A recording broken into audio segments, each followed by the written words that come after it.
అందరూ ఆ రాజు ప్రొవైడ్ చేసిన వివాహపు వస్త్రం వేసుకున్నారట, కానీ ఒక్కడు మాత్రం ఏం చేయలేదంటమ్మా, ఆ వివాహపు వస్త్రాన్ని ధరించుకోలేదట. దేవుని బిడ్డలారా, దేవుడు నీతో నాతో మాట్లాడుతూ ఉన్నాడు, అడుగుతూ ఉన్నాడట.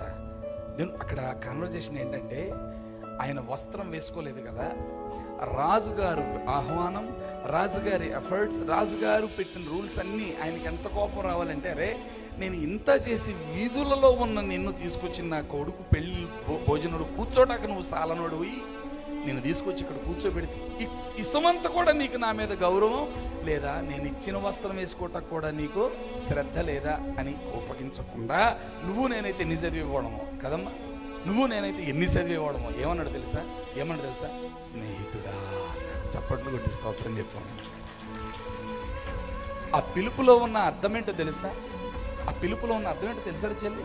స్టిల్ ఆ రాజుగారు అనుకుంటున్నాడంట, వీడు గనక ఒబీడియంట్ అయితే, వీడు గనక ఒప్పుకోగలిగిన వాడైతే, వీడు గనక హృదయాన్ని తెరవగలిగిన వాడైతే, వీడు గనక స్థితిని ఒప్పుకోగలిగిన వాడైతే ఈ ఫ్రెండ్షిప్ కంటిన్యూ చేద్దాం అనుకున్నాడంట రాజు.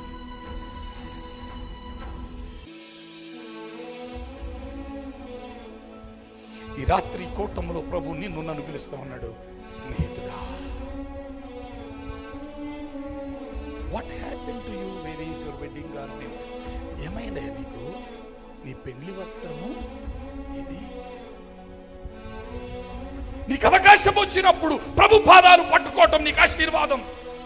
నేడు అను దినం ఉండగానే ఈ కూటములో భోజనం వైపు కాకుండా పశ్చాత్తాపం వైపు చూడటం నీకు ఆశీర్వాదం.